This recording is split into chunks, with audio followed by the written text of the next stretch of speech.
आज आपण एका अशा विषयावर बोलणार आहोत जो आपल्या सगळ्यांच्या आयुष्याचा भाग आहे, पर्यटन, म्हणजे फिरायला जाणं. पण आपल्या स्रोतांचा अभ्यास करताना एक प्रश्न समोर येतो की पर्यटन म्हणजे फक्त सुट्टीत मजा करणं आहे की त्याचा आपल्या इतिहासाशी, आपल्या संस्कृतीशी काहीतरी खोलवर संबंध आहे. अनेकांना वाटतं की पर्यटन ही गेल्या 100-200 वर्षांतली गोष्ट आहे. पण आज आपण जे स्रोत तपासणार आहोत ते सांगतात की भारतात फिरण्याची परंपरा हजारो वर्ष जुनी आहे. तर आजच्या या चर्चेतून आपण हाच प्रवास उलगडणार आहोत.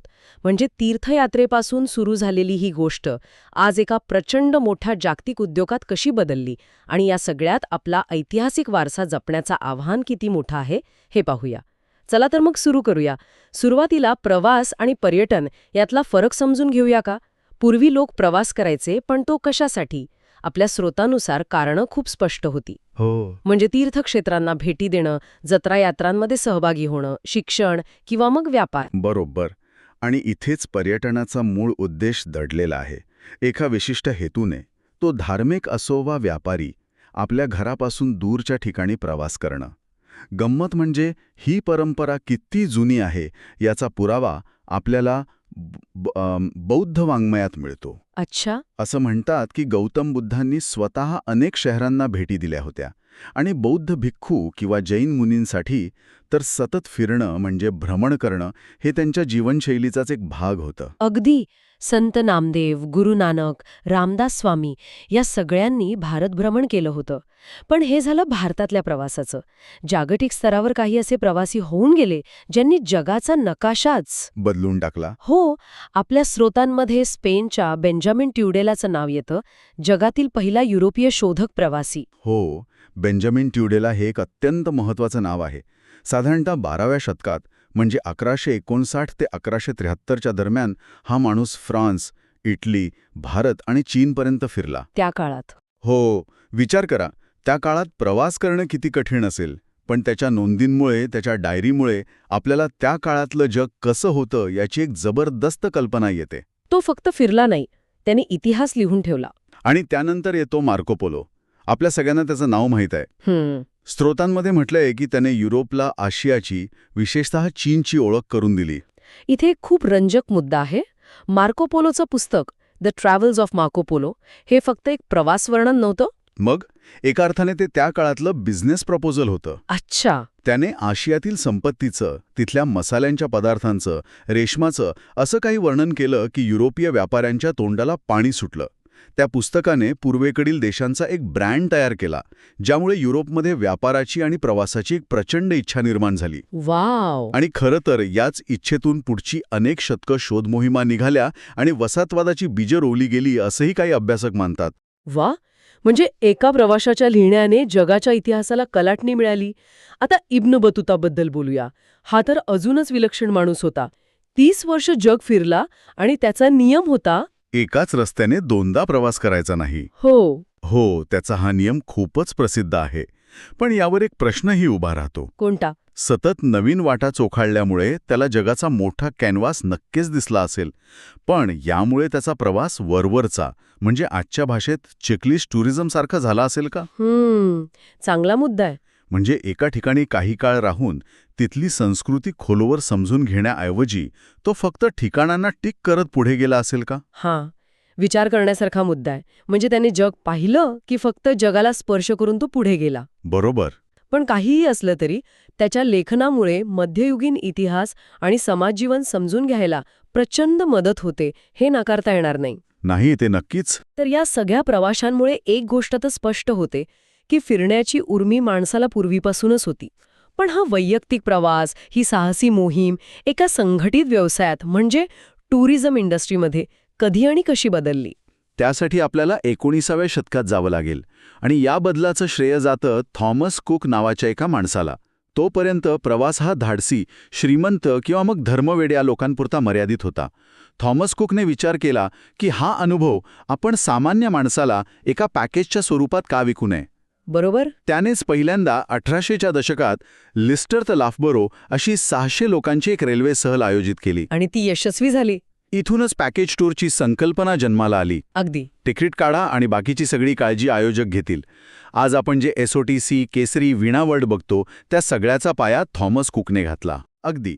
आणि मग तंत्रज्ञानाने या उद्योगाला प्रचंड गती दिली. विमान, रेल्वे, जहाजं यामुळे जग जवळ आलं. आणि भारतात विशेषतः 1991च्या आर्थिक उदारीकरणानंतर एक मोठा बदल झाला.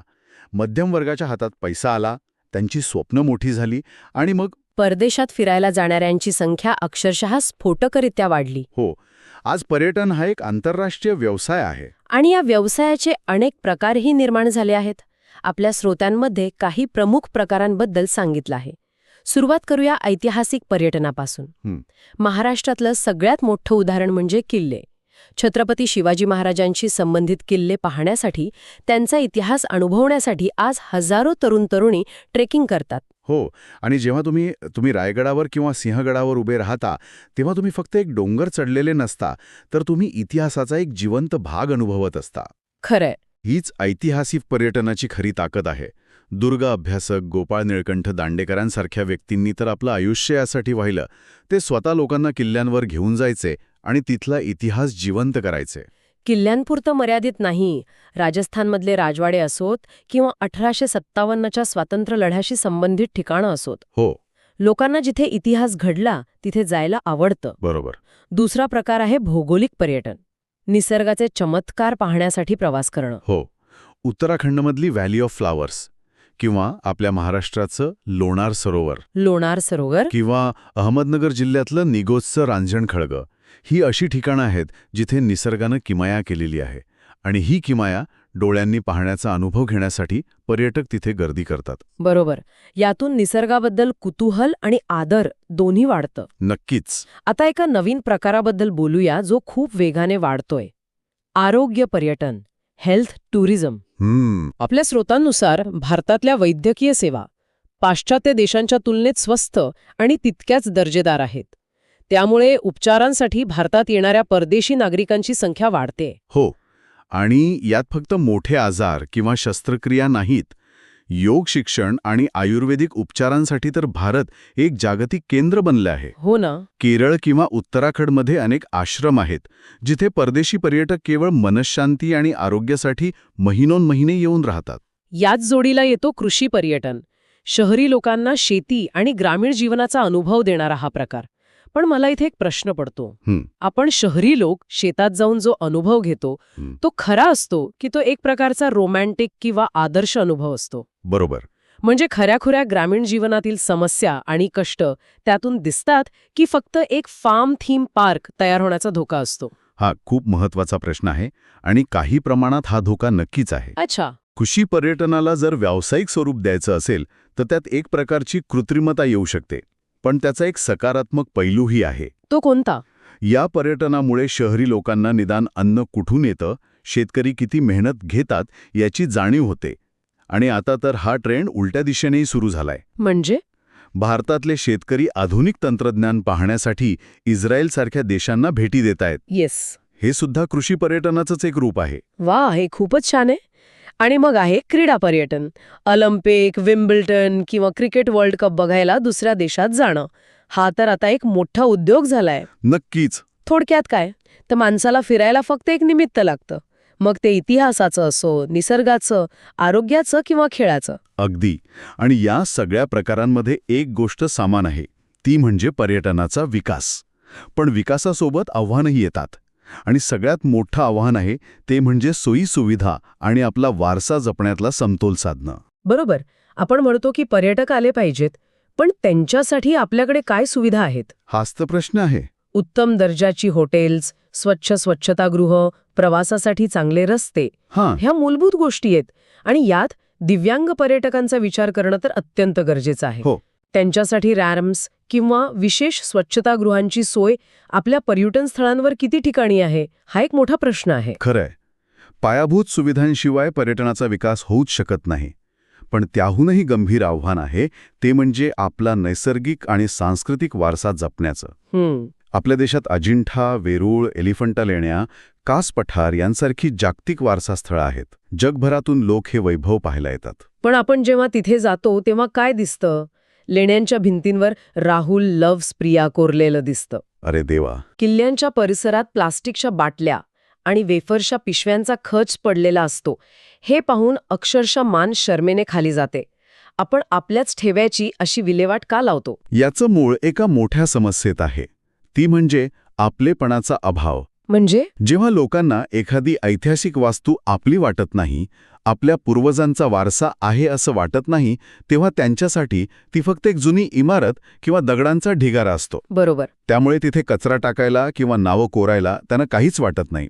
खरी गरज आहे ती हा आपलेपणा निर्माण करण्याची, लोकांमध्ये आपल्या वारसाबद्दल एक भावनिक नातं तयार करण्याची. म्हणूनच आपल्या स्रोतांमध्ये जे 2 निश्चय सांगितले आहेत ते मला खूप महत्वाचे वाटतात. कोणते? मी पर्यटन स्थळाची स्वच्छता राखीन, कचरा टाकणार नाही आणि मी कोणत्याही ऐतिहासिक वास्तूचे विद्रुपीकरण करणार नाही. या फक्त घोषणा नाहीयेत, तर ही एक सवय बनायला हवी. आणि ही सवय लावण्यासाठी वारसा मुसाफिरी किंवा हेरिटेज वॉक सारखे उपक्रम खूप प्रभावी ठरतात. हो, मी ऐकलं याबद्दल. गुजरातच्या अहमदाबाद शहरात असा हेरिटेज वॉक खूप प्रसिद्ध आहे. आता आपल्याकडे मुंबई पुण्यातही असे वॉक आयोजित केले जातात. जेव्हा तुम्ही एखाद्या तज्ज्ञासोबत जुन्या शहरातून फिरता आणि तो तुम्हाला प्रत्येक इमारतीची, प्रत्येक गल्लीची गोष्ट सांगतो, तेव्हा त्या निर्जीव वास्तू तुमच्याशी बोलायला लागतात. मग तुम्ही त्यांना कधीच विद्रूप करू शकत नाही. म्हणजे सरकार आणि नागरिक दोघांनी मिळून प्रयत्न करायला हवेत. महाराष्ट्रात पर्यटनाला चालना देण्यासाठी 1975 साली महाराष्ट्र पर्यटन विकास महामंडळाची म्हणजे MTDCची स्थापना झाली. हो. त्यांची अनेक ठिकाणी पर्यटक निवासस्थानं आहेत. पण फक्त सरकारी प्रयत्नांनी हे शक्य आहे का? नाही, अजिबात नाही. सरकारची भूमिका सुविधा निर्माण करण्याची आणि धोरणं ठरवण्याची आहे. पण वारसा जपण्याची अंतिम जबाबदारी ही आपली म्हणजे नागरिकांचीच आहे.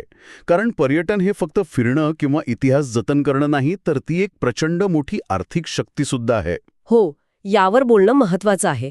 पर्यटन हा सर्वाधिक रोजगार निर्माण करणारा उद्योग होऊ शकतो, असं आपल्या स्रोतांमध्ये म्हटलंय. हे कसं शक्य आहे? याची एक साधी साखळी आहे. विचार करा, एक परदेशी पर्यटक मुंबई विमानतळावर उतरतो. तो उतरल्या क्षणापासून देशासाठी उत्पन्न मिळवून द्यायला सुरुवात करतो. अच्छा. त्याने भरलेली व्हिसा फी, एअरपोर्टवरून हॉटेलपर्यंत टॅक्सीचं भाडं, हॉटेलचं बिल, तो जे काही खाईल पिल त्याचा खर्च, स्थानिक वस्तूंची खरेदी. हां, प्रत्येक टप्प्यावर तो पैसे खर्च करतो. अगदी. आणि यामुळे देशाच्या अर्थव्यवस्थेला चालना मिळते. आणि याचा थेट फायदा स्थानिक लोकांना होतो, बरोबर? हो, नक्कीच. पर्यटन केंद्रांच्या आसपास बाजारपेठा तयार होतात. तिथल्या हस्तकला, कुटीरोद्योग यांना ग्राहक मिळतो. पर्यटक स्थानिक खाद्यपदार्थ आवडीने खातात, स्थानिक कलाकुसरीच्या वस्तू विकत घेतात. याचं सर्वोत्तम उदाहरण म्हणजे महाबळेश्वर किंवा माथेरान.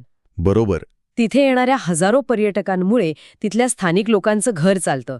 घोडेवाले, गाईड, फोटोग्राफर, छोट्या टपऱ्या चालवणारे. या सगळ्यांची उपजीविका पर्यटनावर अवलंबून आहे. पर्यटन बंद झालं तर या लोकांच्या रोजगाराचं काय होईल? हा एक मोठा सामाजिक आर्थिक प्रश्न आहे. म्हणजे पर्यटन ही एक अशी आर्थिक साखळी आहे जी थेट तळागाळातील माणसांपर्यंत पोहोचते. आणि याच पर्यटनाला एका वेगळ्या विचारांची जोड देऊन महाराष्ट्रात एक अभिनव प्रयोग झाला आहे. महाबळेश्वर जवळचं भिलार. पुस्तकांचे गाव. हो, पुस्तकांचे गाव. हो, हा एक अप्रतिम प्रकल्प आहे. महाराष्ट्र शासनाने वाचन संस्कृतीला पर्यटनाची जोड दिली. भिलार गावातल्या अनेक घरांमध्ये पर्यटकांसाठी वेगवेगळ्या प्रकारची पुस्तकं ठेवली आहेत. वा. तुम्ही निसर्गरम्य वातावरणात शांतपणे बसून पुस्तकं वाचू शकता. हा अनुभव घेण्यासाठी लोक तिथे जातात. यामुळे होतं काय की पर्यटनाला एक बौद्धिक आणि सांस्कृतिक उंची मिळते आणि गावकऱ्यांना रोजगाराची एक नवीन संधी. हा एक आदर्श मॉडेल आहे जो इतर ठिकाणीही राबवला जाऊ शकतो. तर या सगळ्या चर्चेतून एक गोष्ट स्पष्ट होते की पर्यटन म्हणजे केवळ एका ठिकाणाहून दुसऱ्या ठिकाणी जाणं नाही. ते एक अनुभव आहे. हो. तो इतिहास समजून घेण्याचा, निसर्गाला जवळून पाहण्याचा, वेगवेगळ्या संस्कृतींना भेटण्याचा आणि त्याचबरोबर स्थानिक अर्थव्यवस्थेला हातभार लावण्याचा एक मार्ग आहे. पण या सगळ्याचा पाया आहे तो म्हणजे आपला वारसा जपण्याची आपली सामूहिक जबाबदारी. खरे. आजच्या स्रोतांमध्ये आपण ऐतिहासिक स्थळं, वास्तू म्हणजे मूर्त वारसा जपण्याबद्दल बोललो. पण जाता जाता एक विचार मनात येतोय. ज्या स्थळांना आपण भेट देतो तिथल्या कथा, तिथल्या परंपरा, तिथली स्थानिक भाषा किंवा खाद्यसंस्कृती यांसारख्या अमूर्त वारशाचं काय? चांगला प्रश्न आहे. पर्यटन हा अमूर्त वारसा जपायला आणि जगभर पोचवायला मदत करतं, की वाढत्या व्यावसायिकतेमुळे त्याचं मूळ स्वरूपच बदलून टाकण्याचा धोका निर्माण करतं? विचार करण्यासारखा प्रश्न आहे.